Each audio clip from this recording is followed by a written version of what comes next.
الحمد للہ رب العالمین والعاقبۃ للمتقین والصلاة والسلام علی سید الانبیاء والمرسلین وعلی آلہ واصحابہ اجمعین، اما بعد فاعوذ باللہ من الشیطان الرجیم، بسم اللہ الرحمن الرحیم۔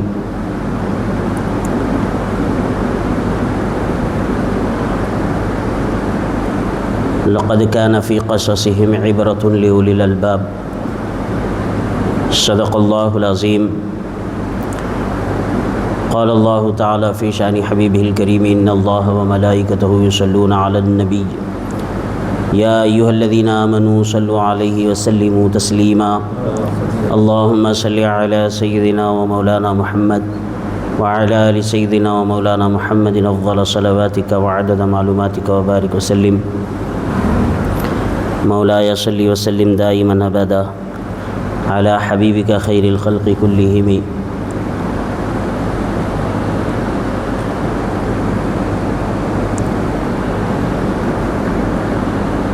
هو الحبيب الذي ترجى شفاعته لكل هول من الأهوال مقتحم،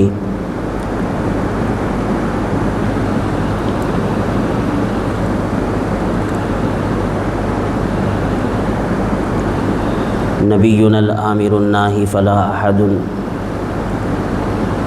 ابر فی قول لا منہ ولا نعم،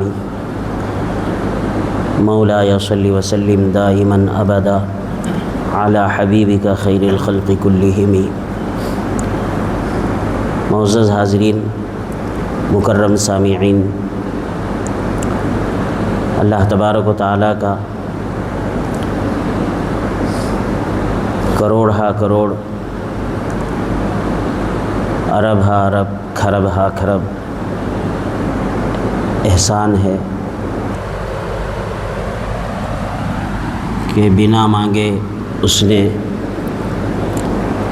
اشرف المخلوقات میں سے بنایا، بنا طلب کے خیر الامم امت محمد صلی اللہ علیہ وآلہ وسلم میں رکھا، سنی بنایا،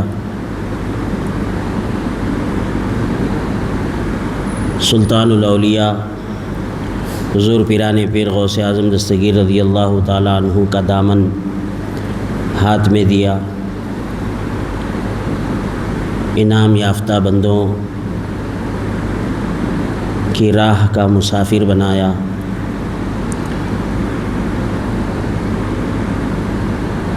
ان گنت احسانات فرمائے،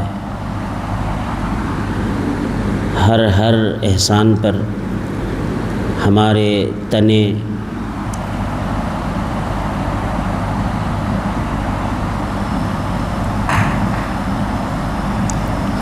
نازنین کا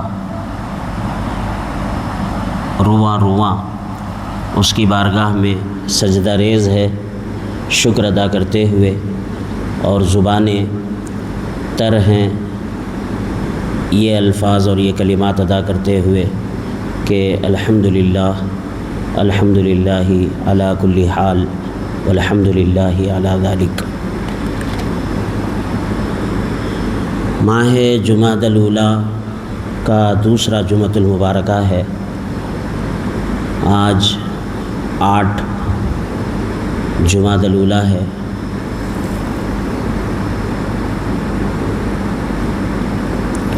آج کی گفتگو گزشتہ جمعہ کی گفتگو سے متصل ہے، ملی ہوئی ہے، جڑی ہوئی ہے۔ تعلیمات پیران پیر، ارشادات پیر دستگیر رضی اللہ تعالیٰ عنہ کی روشنی میں گزشتہ جمعہ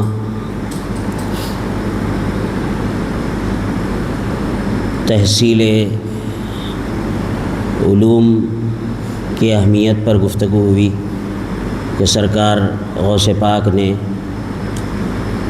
اپنی پوری زندگی تحصیل علوم اسلامیہ میں خرچ کی، یا تو حصول میں یا پھر نشر و اشاعت علوم اسلامیہ میں۔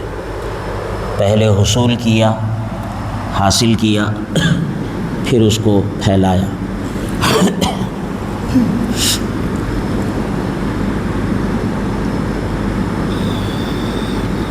چھبیس سال کی عمر تک تحصیل علم آپ نے فرمایا، پھر 24-25 سال ریاضت اور مجاہدے کے گزرے۔ 50 سال جب عمر ہوئی تو رسول رحمت صلی اللہ علیہ وآلہ وسلم نے دیدار عطا فرمایا اپنا۔ شوال کی 16 تاریخ تھی، 521 ہجری کا سال تھا۔ حضور پاک علیہ الصلاۃ والسلام نے دیدار عطا فرما کر ارشاد فرمایا کہ بیٹے عبد القادر، تم وعظ کیوں نہیں کرتے، بیان کیوں نہیں کرتے، تقریر کرو، واعظ و بیان کے ذریعے بھٹکی ہوئی انسانیت کو راہ راست پر لاؤ۔ سرکار غوث پاک نے فرمایا کہ جد محترم نانا جان، میں اجمی النسل ہوں، نسلاً فارسی ہوں، ایرانی ہوں، گیلانی ہوں، اور یہ بغداد عربوں کا شہر ہے۔ ان زبان کے ماہرین کے درمیان میں اپنی زبان کیسے کھولوں؟ عربی زبان میں وعظ و بیان میرے لیے ایک مشکل امر محسوس ہوتا ہے۔ تو حضور پاک علیہ الصلاۃ والسلام نے کرم فرمایا، اپنا لعاب دہن سرکار غوث پاک کے منہ میں 6 مرتبہ اپنا لعاب دہن ڈالا۔ حضور پاک علیہ الصلاۃ والسلام کے لعاب پاک کا اعجاز کتب احادیث میں ہم پڑھتے ہیں کہ اس لعاب کی شان اور اس کی عظمت اور اس کا اعجاز کھارے کنووں کو آب شیریں میں تبدیل کر دینے والا لعاب دہن، سانپ کا زہر اتار دینے والا لعاب دہن، ابو بکر صدیق رضی اللہ تعالیٰ عنہ کے قدم شریف پر جو سانپ نے ڈسا تھا غار ثور میں، اس سانپ کے زہر کو اور اس زخم کو حضور پاک علیہ الصلاۃ والسلام کے لعاب دہن ہی نے تو ٹھیک کیا تھا۔ حضرت علی شیر خدا رضی اللہ تعالیٰ عنہ کی آشوب چشم کی بیماری کو حضور پاک علیہ الصلاۃ والسلام کے لعاب دہن ہی نے تو دور کیا تھا۔ ابو قتادہ انصاری رضی اللہ تعالیٰ عنہ کی نکلی ہوئی آنکھ کے ڈھیلے کو ان کے چہرے میں اسی جگہ اسی مقام پر دوبارہ جوڑ دیا تھا۔ لعاب دہن ہی کا اعجاز تھا کہ حضور نے آنکھ رکھ کر اپنا لعاب دہن لگا دیا تو وہ دوسری آنکھ سے زیادہ دیکھا کرتی تھی، روشن تھی۔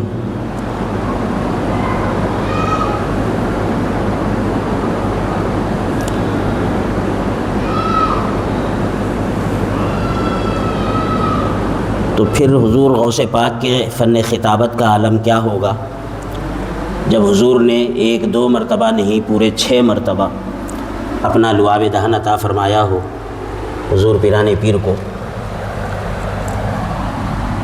تو کتنا کچھ فیض عطا فرمایا ہوگا لعاب دہن کے ذریعے۔ علم کا کیسے ٹھاٹے مارتا سمندر ان کے اندر موجزن ہوا ہوگا۔ نکات و اسرار اور حقائق کیسے کھلے ہوں گے میں اور آپ کچھ اندازہ نہیں کر سکتے۔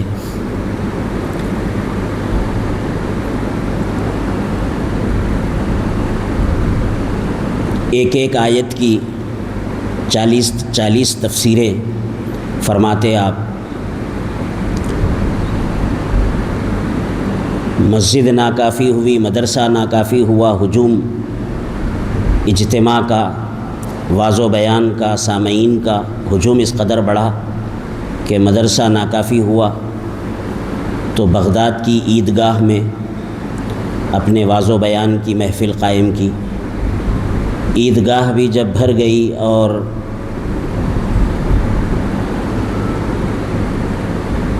تنگ دامنی کا شکوہ کرنے لگی تو پھر صحرا میں آپ کے مواعظ اور آپ کے بیان کی محافل منعقد ہونے لگی، کھلے صحرا میں، جس میں 70 ہزار سامعین، رجال الغیب، اولیاء اللہ، جن اور انبیاء اکرام کی ارواح حضور پاک علیہ الصلاۃ والسلام بنفس نفیس سرپرستی فرمانے کے لیے جن محافل میں تشریف لایا کرتے تھے، تو کیسے علوم کا ایک بحر ذخار نکلتا تھا ہوگا آپ کے دہن مبارک سے۔ یہ سب کچھ برکتیں تھیں حضور پاک علیہ الصلاۃ والسلام کے دہن لعاب دہن کی۔ تو 50 سال کی عمر سے پھر آپ نے 90 سال 91 سال کی عمر تک تا دم حیات واعظ و ارشاد کی مجلسیں قائم رکھی، رشد و ہدایت کا فریضہ انجام دیا، درس و تدریس کا، فتاوی نویسی کا منصب بھی اسی میں نبھایا، اور 13 علوم پر طلباء کو درس دیا کرتے۔ 8 دن میں 3 مرتبہ جلسے منعقد ہوتے، اس میں بیان ہوتا۔ تو ساری زندگی عبارت ہے آپ کی تحصیل علم سے یا پھر نشر علم سے۔ علم کو یا تو حاصل کیا یا پھر علم کو پھیلایا، اسی میں آپ کی حیات طیبہ کے شب و روز لگے۔ تو گزشتہ جمعہ علم کے حوالے سے کچھ گفتگو رہی کہ ہمیں پیران پیر کی زندگی سے اس پہلو کو ضرور حاصل کرنا چاہیے کہ آپ نے مادرزاد ولی ہوتے ہوئے اور نسب کے اعتبار سے، حسب کے اعتبار سے اس قدر بلند مقام پر ہوتے ہوئے بھی حصول علم کو کس قدر ضروری سمجھا۔ تو قادری نسبت رکھنے والوں کے لیے لمحہ فکریہ ہے کہ اگر وہ تحصیل علم سے غفلت برتتے ہیں تو پھر ان کا پیران پیر کے حوالے سے بات کرنا یا ان کی نسبت کی بات کرنا چہ معنی دارت، یعنی کوئی معنی نہیں رکھتا۔ اگر سچی نسبت ہے پیران پیر سے تو پھر ہر قادری کو چاہیے کہ وہ تحصیل علوم کرے، علوم ظاہری، علوم باطنی، علوم نافع ضرور حاصل کرے، خواہ کہیں سے ملے، کبھی ملے، کہیں ملے، جس سے ملے، جب ملے، جہاں ملے، تحصیل علم ضرور کرے۔ دوسری چیز آپ کی زندگی سے جو ہمیں نصیحت ملتی ہے وہ قدر و قیمت وقت۔ وقت کی آپ نے اس قدر قدر کی کہ 90 سال کا کوئی لمحہ، کوئی دن لایعنی مصروفیات میں، مشغولیات میں نظر نہیں آتا۔ ساری زندگی ذکر و فکر میں، تحصیل علم میں، نشر و اشاعت علم میں اور خلق خدا کی خدمت میں اور طلباء کی تعلیم میں، ساری زندگی آپ کی اس طرح گزری، اور زندگی کے کارناموں کو، آپ کے تصانیف کو، آپ کے خدمات کو، دینی خدمات کو، کہ 5000 یہودیوں کا مشرف با اسلام ہونا دست اقدس پر، آپ نے خود فرمایا کہ میرے ہاتھ پر 5000 یہودیوں نے اسلام قبول کیا ہے، اور لاکھوں نے فاسق و فساق اور فجار، فاسق و فاجر لوگ، گناہ گار لوگ تائب ہوئے، نیکی کے راستے پر آئے، تو کس قدر وقت کی قدر کی ہوگی اور کتنا احتیاط سے وقت کو صرف کیا ہوگا، خرچ کیا ہوگا، تبھی تو جا کر اس قدر خدمات آپ کی رہی۔ آپ کو جان کر حیرانی ہوگی کہ بیت المقدس کی فتح میں صلاح الدین ایوبی جو فاتح بیت المقدس ہے، آج ہم صلاح الدین ایوبی کو تو اس حوالے سے جانتے ہیں کہ وہ فاتح بیت المقدس ہے، لیکن یہ بہت کم لوگ جانتے ہیں کہ ان کے لشکر میں سپاہی کون تھے۔ صلاح الدین ایوبی کے لشکر میں سپاہی کون تھے، کن سپاہیوں کی اور مجاہدوں کے جہاد کے باعث اور کد و کاوش کے باعث اور نصرت و حمایت کے باعث صلاح الدین ایوبی نے بیت المقدس کو فتح کیا۔ آپ تاریخ میں یہ بات پڑھ کر حیران ہوں گے کہ لشکر کا 90% حصہ، اگر سمجھے کہ 10,000 کا لشکر تھا تو 9,000 سپاہی خانقاہ قادریہ کے طلباء تھے، حضور پیران پیر غوث اعظم دستگیر رضی اللہ تعالیٰ عنہ کے شاگردوں کی تھی۔ صلاح الدین ایوبی کے لشکری اور سپاہیوں کی تعداد 10,000 اگر تھی تو ان میں سے 9,000 حضور پیران پیر کے تربیت یافتہ مریدین اور خلفاء اور آپ کے شاگرد تھے۔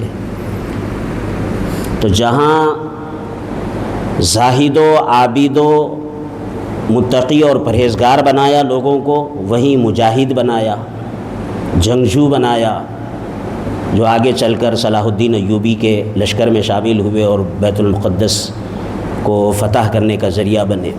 تو خانقاہیں پہلے ایسی ہی ہوا کرتی تھی کہ تعلیم و تربیت، تزکیہ اور صفائے قلب اور تزکیہ نفس کے ساتھ ساتھ مجاہد بھی بنایا جاتا تھا۔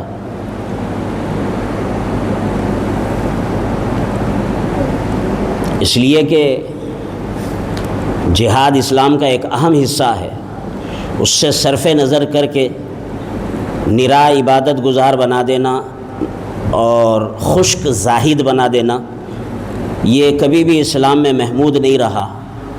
صوفیہ اکرام نے کبھی ایسا نہیں کیا الا ماشاء اللہ۔ اب آخری دور ہے، زمانہ ہے، اس میں صرف رسمیں رہ گئی ہیں چند خانقاہوں میں، تعلیمات بھی جو ہے ویسی نہیں رہی، اور جذبہ جہاد کا احیاء تو ان کا نظر آتا ہے، یعنی غائب نظر آتا ہے، نظر ہی نہیں آتا۔ آج کی خانقاہوں میں صالح اور متقی بن جائے کوئی بندہ، یہی بڑی بات ہے۔ متقی اور پرہیزگار ہونے کے ساتھ ساتھ مجاہد بھی بنے، جنگجو اور سپاہی بنے، اس کا تو دور دور تک کوئی امید اور کرن نظر نہیں آتی آج کی خانقاہوں کو اگر دیکھیں۔ خیر، تو گزشتہ جمعہ یہ گفتگو رہی ہے۔ قدر و قیمت وقت کے حوالے سے بھی مختصر سی آخری ساعتوں میں نے کچھ باتیں عرض کی تھی کہ وقت بڑی نعمت ہے۔ آج آپ کے چند ارشادات کے ذریعے مزید رشد و ہدایت حاصل کرنے کی ہم سعادت حاصل کریں گے۔ کچھ اقوال میں نے لکھے، بہت سے اقوال میں سے انتخاب کر کے 14-15 اقوال آپ کی سماعتوں کے حوالے کرنے کے لیے میں نے انتخاب کیا ہے۔ دیکھیں کتنے اقوال بیان میں آ سکتے ہیں۔ سب سے پہلے حضور پیران پیر کا فرمان ہے، اللہ والوں کے فرامین کے متعلق پہلے ایک قول سماعت فرمائیں، بلکہ حدیث پاک ہے غالباً یا کسی اللہ والے کا قول ہے کہ جیسے لشکری ہوتے ہیں سپاہی، اللہ کی بھی جو ہے جنود ہے، اللہ کی بھی فوج ہے۔ جگہ جگہ قرآن مجید میں اللہ تعالیٰ نے فرمایا کہ اللہ تعالیٰ کی فوج ہے۔ وجنود ربک، آپ کے رب کا لشکر، تو اللہ کا بھی لشکر ہے ملائکہ۔ تو جہاں ملائکہ اللہ کا لشکر ہے، جہاں ضرورت پڑتی ہے بھیجتا ہے اللہ تعالیٰ اپنے لشکر کو، اور جس کو چاہے بنا دے وہ لشکر۔ ابابیل کو بنا دیتا ہے۔ اپنے گھر کی حفاظت کی بات آتی ہے تو ابرہا کے لشکر کو تباہ کرنے کے لیے ابابیل کو لشکر بنا دیتا ہے، ٹڈیوں کو لشکر بنا دیتا ہے۔ معمولی سا ایک پرندہ ہے چھوٹا سا ٹڈی دل جب آتا ہے پورا آسمان کو چھپا لیتا ہے، اتنی کثیر تعداد میں وہ ہوتے ہیں۔ تو ابھی حال ہی میں 2-4 سال پہلے بھی یہ اخبارات میں اور سوشل میڈیا میں یہ پڑھنے میں آئی تھی یہ بات، آپ لوگوں نے بھی پڑھی ہوگی کہ ڈسٹرکس نظام آباد اور سنگریڈی وغیرہ ادھر علاقوں میں کھیتوں میں ٹڈی دل گھس گیا ہے، اور لوگ جو ہے ہیبت زدہ ہیں، وہ کھیتوں کے کھیت خراب کر دیتے ہیں۔ کھیتوں میں جب داخل ہوتے ہیں تو سارے پتے کھا جاتے ہیں، پھل کھا جاتے ہیں۔ تو مکھیوں کو لشکر بنا دے اللہ تعالیٰ، مچھر کو لشکر بنا دے، سپاہی بنا دے فرعون کی ہلاکت کے لیے ایک مچھر کو۔ تو اس کی فوجیں اللہ تعالیٰ کی، قرآن مجید میں ہے کہ تم نے دیکھی نہیں اللہ تعالیٰ کی فوجیں، سورہ فجر میں فرمایا کہ اللہ کی فوجیں تم نے دیکھی نہیں۔ تو اللہ کی فوج ہوتی ہے، لشکر ہوتا ہے۔ تو جیسے یہ چیزیں لشکر ہے اللہ تعالیٰ کی، ویسے ہی اب لشکر کا کام کیا ہوتا ہے؟ طاقت کے ذریعے، قوت کے ذریعے نصرت اور فتح حاصل کرنا، یعنی لشکر کے ذریعے کسی مہم کی فتح حاصل ہوتی ہے، کسی مہم پر فتح حاصل کرتے ہیں لشکر کے ذریعے۔ تو لشکر کی مدد سے جیسے فتوحات حاصل ہوتی ہے، ایسے ہی اللہ والوں کے اقوال، اللہ والوں کے فرامین، ان کے ارشادات بھی اللہ تعالیٰ کے لشکروں میں سے ہے۔ اللہ تعالیٰ کا لشکر ہے اولیاء اللہ کے اقوال، کہ وہ اقوال بھی بندوں کے لیے فتوحات کا کام کرتے ہیں، مردہ قلب کو زندہ کرتے ہیں۔ روح مر جائے تو اولیاء اللہ کے اقوال کے ذریعے روح جلا پاتی ہے۔ تو دیکھو مدد مل رہی ہے نا، مردہ روح بیدار ہو جانا کسی قول کے ذریعے، کسی فرمان کے ذریعے۔ بجھے دل سلگ اٹھتے ہیں، ٹھنڈے سوتے جو چشمے سوکھ گئے ہیں قلب کے، وہ دوبارہ تر و تازہ ہو جاتے ہیں۔ ایک جملہ ہوتا ہے، ایک بات ہوتی ہے، ایک کلام ہوتا ہے، ایک عبارت ہوتی ہے، ایک فقرہ ہوتا ہے کہ وہ سیدھے تیر کے مانند دل میں آر پار ہو جاتا ہے، جگر کے آر پار ہو جاتا ہے، اور دنیا کی کایا پلٹ ہو جاتی ہے۔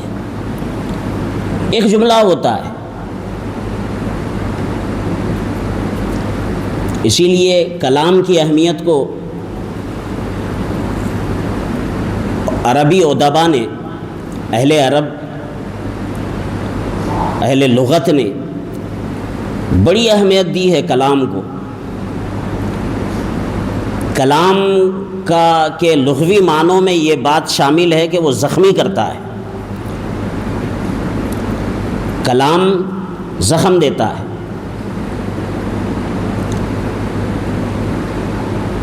عربی کا ایک شعر ہے، جراحات السنان حل التیام ولا یلتام ما جرح اللسان۔ جراحات السنان، نیزوں کے زخم، حل التیام، وہ بھر جایا کرتے ہیں۔ نیزوں اور تلواروں کے، نیزوں کے، برچھوں کے اور بھالوں کے زخم بھر جایا کرتے ہیں، ایک نہ ایک دن مندمل ہو جاتے ہیں، بھر جاتے ہیں۔ ولا یلتام ما جرح اللسان، زبان سے جو زخم دیا جاتا ہے وہ ہرا رہتا ہے۔ وہ بھرتا نہیں ہے۔ تو لفظوں کی مار، لفظوں کی کاٹ، ان کی تیزی، کلام کی تیزی مردہ قوموں میں جان ڈال دیتی ہے۔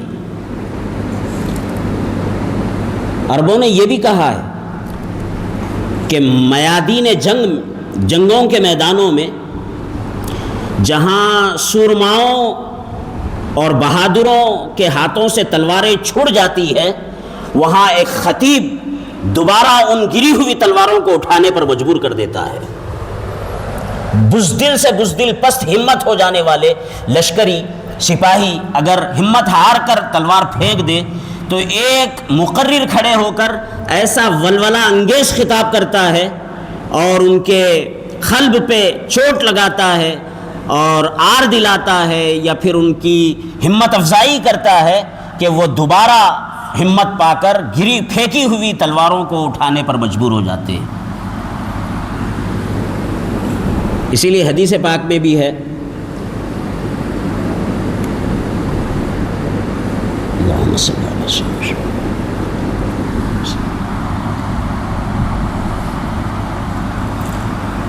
حضور پاک علیہ الصلوۃ والسلام نے فرمایا کہ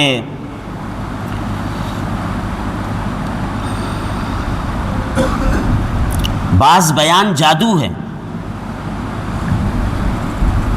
بعض بیان جادو ہوتے ہیں۔ عربی عبارت مجھے یاد نہیں آ رہی، مفہوم یہ ہے کہ بعض بیان جادو ہوتے ہیں، اور یہ حقیقت ہے کہ جادو جیسے اثر کرتا ہے، بیان ویسے اثر کرتا ہے۔ کوئی واقعہ اثر کرتا ہے، کوئی جملہ اثر کرتا ہے۔ ان من الحکمت لشعرا،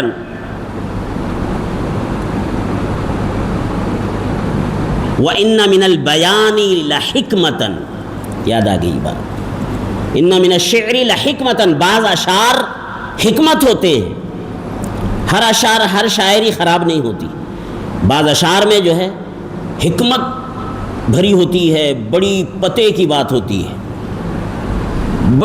بڑے علم کی بات ہوتی ہے۔ ایک شعر میں 2 مصروں کا ایک شعر ہوتا ہے، ان 2 مصروں میں شاعر کا کام ہی یہ ہے نا، شعر، منظوم، نظم۔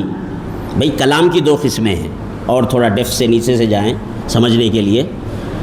کلام کی 2 قسمیں ہوتی ہے، ایک منثور، ایک منظوم۔ منثور یعنی نثر۔ اب یہ جو میں بول رہا ہوں جب سے 15 منٹ سے آپ کے سامنے جو کچھ بھی زبان سے بول رہا ہوں، یہ منثور ہے، نثر ہے، لفظوں کے ذریعے بات کر رہا ہوں۔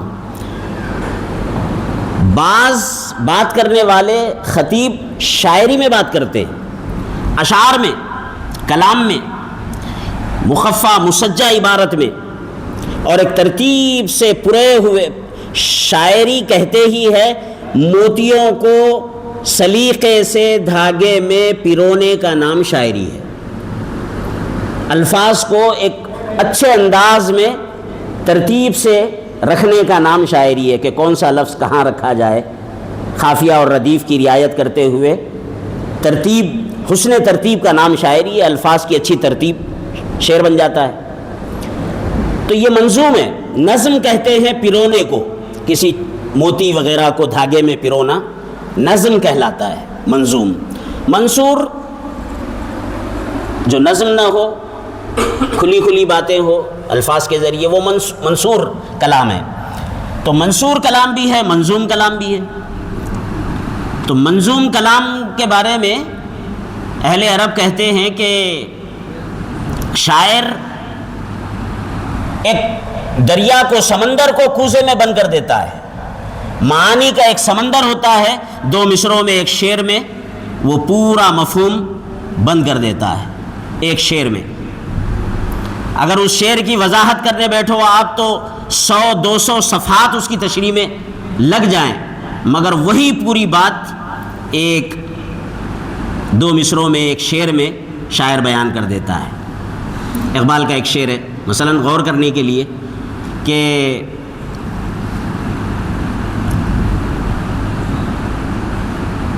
پھول کی پتی سے کٹ سکتا ہے ہیرے کا جگر، اب کیا کہنا چاہتے ہیں دیکھیے اقبال، پھول کی پتی سے کٹ سکتا ہے ہیرے کا جگر، کلام مرد ناداں پر کلام نرم و نازک بے اثر۔ مرد ناداں پر کلام نرم و نازک بے اثر، یعنی کسی کی اگر ضمیر زندہ ہو، کسی کا روح زندہ ہو، تو ایک بات ضمیر کو زندہ کر دینے کے لیے کافی ہے، کاٹ کے رکھ دیتی ہے۔ پھول کی پتی سے کٹ سکتا ہے ہیرے کا جگر، بشرطے کہ جگر ہیرے کا ہو۔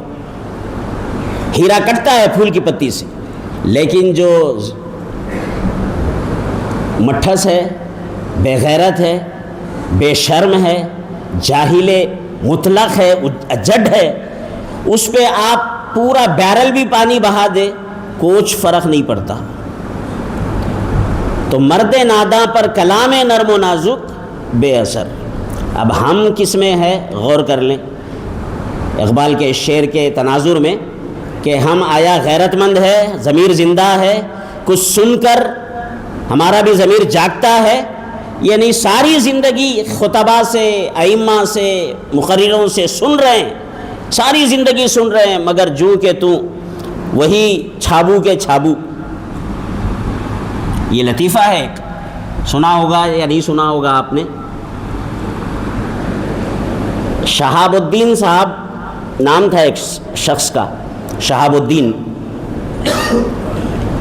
وہ چھابو چھابو پڑ گیا، شہاب الدین کے بجائے پہلے بگڑتے ہیں نام، شہاب الدین سے شہاب ہوا، شہاب سے شابو ہوا، شابو سے چھابو ہو گیا، تو چھابو چھابو مشہور تھا۔ ایک نواب صاحب کے پاس وہ ملازم تھا، وہیں پر ایک خاتون بھی ملازم تھی۔ یہ چھابو جب بھی جاتا بازار ترکاری وغیرہ لانے کے لیے نواب صاحب کے مکان حویلی کے لیے، جیسے ہی بازار سے واپس آتا تو بیت الخلا جاتا، ضرور جاتا۔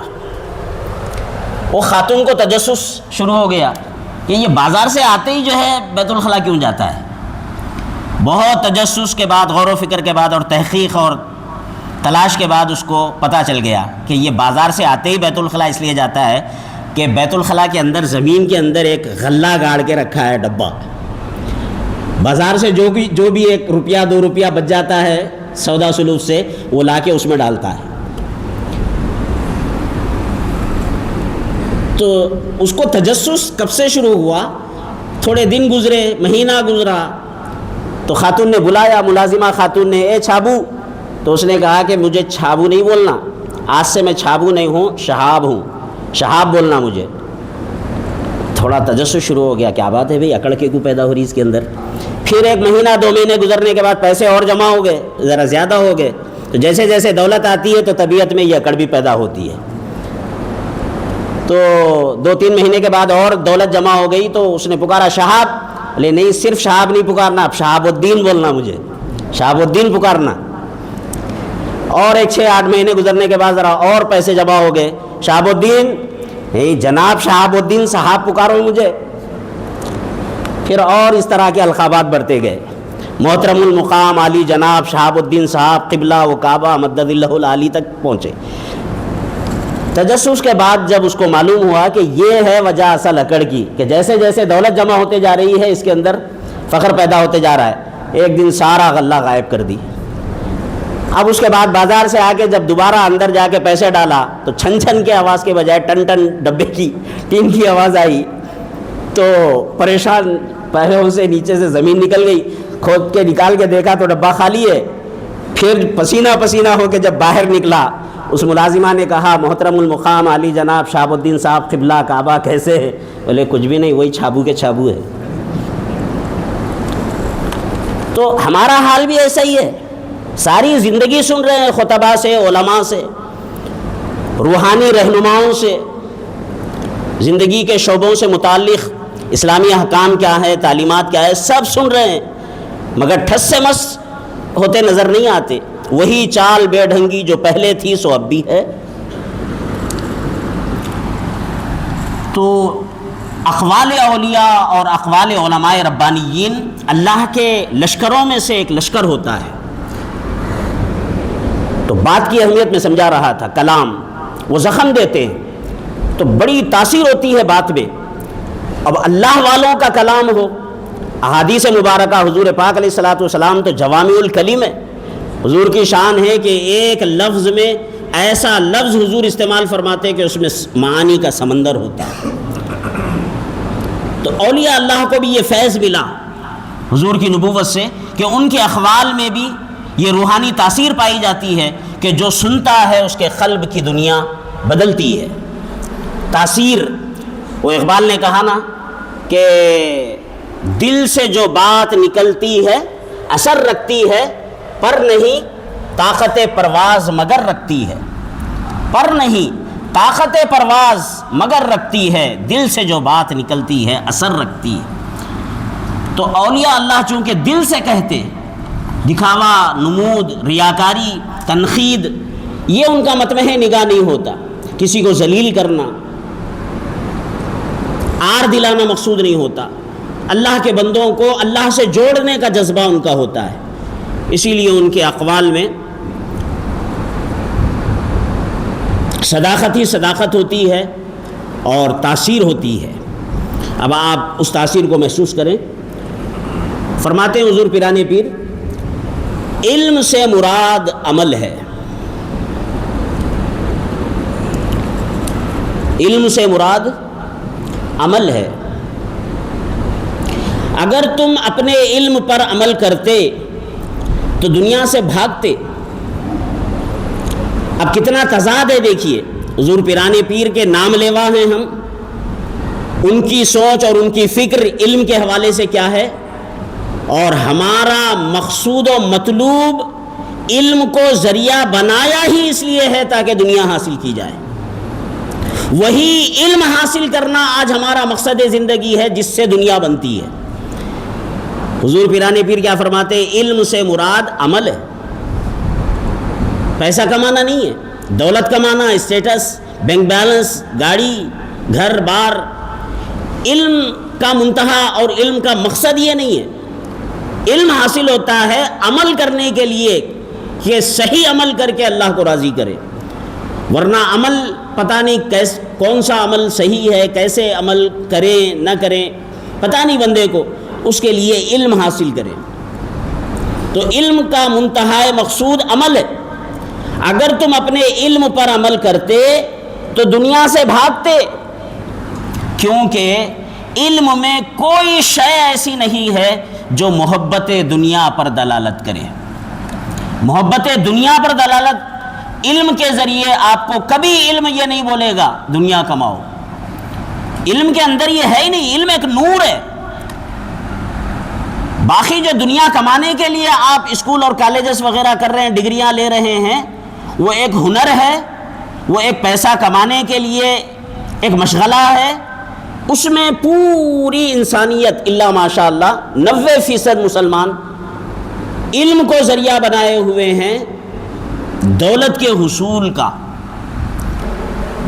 کہ یہ ڈگری پر یہ جاب ہے، یہ ڈگری حاصل کریں تو یہ سیلری اتنی حاصل ہو سکتی ہے. بس یہی مطمع نگاہ ہے علم کا. ورنہ اگر علم آ جائے تو علم تو نور ہے، اور ایسا نور ہے کہ اگر گھر سے نکلے بندہ باہر تو اس کی خوشبو سے پڑوسی بھی جو ہے معطر ہو جائے. علم کے اندر یہ تاثیر ہے کہ گھر سے نکلے اگر صاحب علم تو پڑوسی بھی جو ہے علم کے نور سے روشنی حاصل کرتا ہے، اور اس کو پتہ چل جاتا ہے کہ یہ صاحب علم ہے، صاحب تمیز ہے، صاحب اخلاق ہے، صاحب کردار ہے. علم تہذیب، اخلاق، کردار سنوارتا ہے. آج ہمارے بچے کالجز جا کر، یونیورسٹیز جا کر اخلاق کے کس انحطاط پر ہے اور کس گھراوٹ میں ہے، مجھے کچھ کہنے کی ضرورت نہیں. آپ مجھ سے زیادہ بہتر جانتے ہیں. اگرچہ کہ اسلام نے، میں بارہا یہ بات کہتا رہتا ہوں کہ اسلام نے تقسیم دینی دنیاوی علوم کے حوالے سے نہیں کی کہ یہ دینی علوم ہی ضروری ہے دنیاوی علوم غیر ضروری ہے، ایسی بات تو اسلام نے کبھی نہیں کی۔ سریانی زبان یا عبرانی زبان، جب یہود عبرانی زبان میں خط لکھتے حضور پاک علیہ الصلوۃ والسلام کو تو زبان عبرانی ہوتی تو بڑی دقت پیش آتی۔ ابو ہریرہ رضی اللہ تعالیٰ عنہ کو حضور نے حکم فرمایا کہ عبرانی زبان سیکھو، تو ابو ہریرہ رضی اللہ تعالیٰ عنہ اتنے ذہین تھے کہ پوری عبرانی زبان آپ نے صرف 15 دن میں حاصل کر لی۔ 15 دن میں عبرانی زبان کے گرامر اور پوری زبان کی تحصیل کی، اور جب یہودیوں کے خطوط آتے تو عبرانی زبان میں تو وہ پڑھ کر سناتے حضور کو۔ تو اگر دنیاوی علوم، عصری علوم کو ناپسند کیا جاتا ہے اسلام میں، تو حضور ہرگز حکم نہ دیتے ابو ہریرہ کو ایک غیر زبان کو سیکھنے کا۔ کیا صحابہ اکرام میں اطباء نہیں تھے، ڈاکٹر نہیں تھے؟ مردوں میں تو خیر مرد ہیں، خواتین میں ایسے بہترین اطباء اور ڈاکٹر پائے جاتے ہیں صحابیات میں۔ ام المومنین عائشہ صدیقہ رضی اللہ تعالی عنہا سے بہتر جراحہ، سرجری کرنے والی کوئی اور خاتون آپ کو اسلامی تاریخ میں نہیں ملے گی۔ جراحت پیشہ، جراحت کا فن جانتی تھی۔ علم الانساب میں صحابیات بڑی ہوئی تھی، آگے تھی۔ علم شعر و شاعری میں اور دیگر علوم میں خواتین نے، مردوں نے، ہر ایک نے علوم نافعہ حاصل کرنے میں کبھی پیچھے نہیں رہے۔ علم نافع جہاں بھی ملا اس کو حاصل کیا۔ لو بیچ کر بھی جو علم و ہنر ملے، لو جان بیچ کر بھی گر علم و ہنر ملے، جہاں ملے، جب ملے، جس سے ملے، جہاں ملے۔ علم و ہنر اگر کہیں ملتا ہے تو جان بیچ کر بھی جو ہے اس کو لینے کا حکم ہے۔ علم کی سرپرستی اسلام اور داعیے اسلام نے جیسی کی، کسی اور مذہب نے ایسی کی؟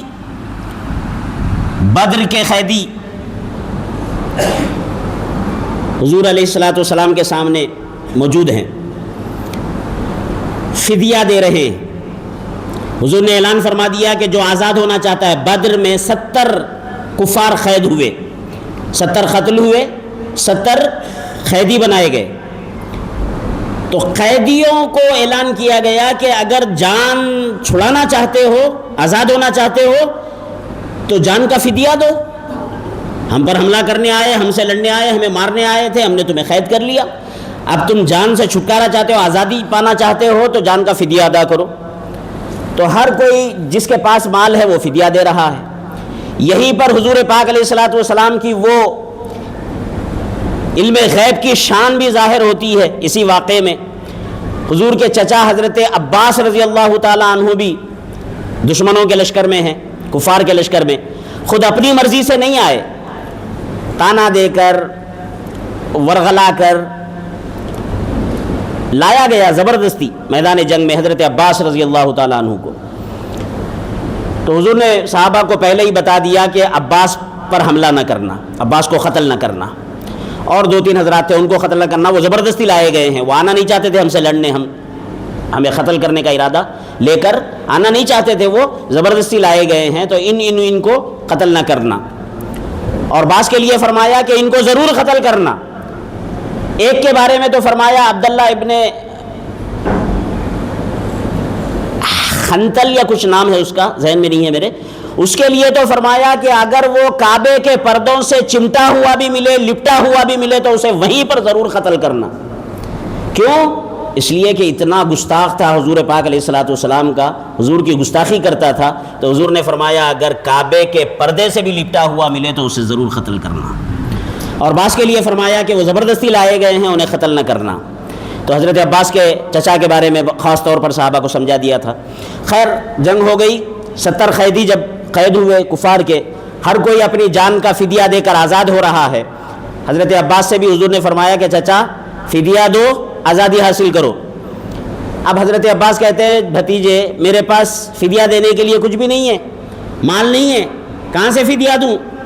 تو حضور علیہ الصلوۃ والسلام نے فرمایا چچا مکہ سے آتے ہوئے میری چچی ام الفضل کو سونے کا ٹکڑا یا سونے کا ڈلہ دے کر بند کمرے میں تاریکی میں دونوں اکیلے میاں بیوی، کیا تم دونوں کے درمیان یہ بات چیت نہیں ہوئی کہ اگر میں واپس آ گیا تو اس کا حساب لوں گا، اگر واپس نہ آیا یعنی جنگ میں کام آ گیا تو میرے بچوں پہ اس کو خرچ کرنا؟ سونے کا ایک ڈلہ میری چچی ام الفضل کو آپ دے کر نہیں آئے مکے میں؟ جیسے ہی حضرت عباس نے یہ سنا کہ یہ تو بھتیجا میرا ہے مگر اللہ کا نبی ہے، اس سے پتہ چل رہا ہے سچا نبی ہے کہ جو میرے اور میرے بیوی کے درمیان بند کمرے میں جو گفتگو ہوئی وہ مدینے میں بیٹھ کر بھی محمد جانتے ہیں، اس واقعے کو دیکھ رہے ہیں اور اس چھپی ہوئی خبر کو بھی جانتے ہیں، اس کا علم ہے کہ میرے اور میری بیوی کے درمیان کیا معاملہ ہوا، مدینہ میں بیٹھ کر اگر یہ اس کی خبر دے رہے ہیں تو یہ اللہ کے سچے نبی ہے، میں گواہی دیتا ہوں، کلمہ پڑھا، اسلام قبول کیا۔ حضرت عباس رضی اللہ تعالیٰ عنہ بہرحال اس طرح فدیہ دے کر ہر کوئی آزاد ہو رہا تھا، جس کے پاس واقعی نہیں تھے رقم فدیہ دینے کے لیے، تو حضور نے اعلان فرمایا، کائنات میں کسی مذہب نے آج تک ایسا قیدیوں کے لیے اعلان نہیں فرمایا کہ جو پڑھنا لکھنا جانتا ہے مدینہ کے 10 بچوں کو پڑھنا لکھنا سکھا دے اس کی جان آزاد ہے، اسے چھوڑ دیا جائے گا، رہا کر دیا جائے گا غلامی سے، قید سے۔ سوچیں آپ، اسلام نے کیسی سرپرستی کی علم کی، وہ قوم علم کے میدان میں پیچھے رہ جائے، علم نافع کے۔ اور میں اکثر یہ بھی بات کہتا رہتا ہوں، بہت سے حضرات ایسے ہیں میرے سامنے بیٹھے ہوئے جو اس سے پہلے بھی یہ بات سنے ہیں، مگر نئے بہت سے چہرے میرے سامنے ہیں تو ان کے لیے بھی عرض کر رہا ہوں کہ بس علم فائدہ بخش کون سا ہوتا ہے اس کو سمجھنے کے لیے قرآن نے 3 لفظ استعمال کیے ہیں، ایک نمل، ایک عنکبوت، ایک نحل۔ نمل، نحل، عنکبوت۔ عنکبوت کا معنی ہے مکڑی، نمل کا معنی ہے چونٹی، نحل کا معنی ہے شہد کی مکھی۔ نحلن بولتے ہیں شہد کی مکھی کو، نحل۔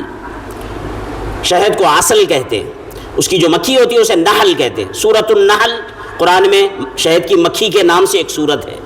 سورۃ النمل چونٹی کے نام سے قرآن پاک میں ایک سورت ہے۔ سورۃ العنکبوت مکڑی، اس کے نام پر بھی قرآن پاک میں ایک سورت ہے۔ مستقل سورتیں ہیں، سورۃ العنکبوت، سورۃ النمل، سورۃ النحل۔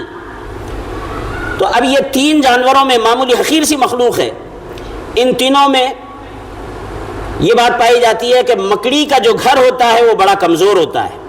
مکڑی جو جالا بناتی ہے معمولی سی ہوا اور پھونک سے ٹوٹ جاتا ہے، بکھر جاتا ہے، ٹوٹ پھوٹ کا شکار ہو جاتا ہے اس کا گھر۔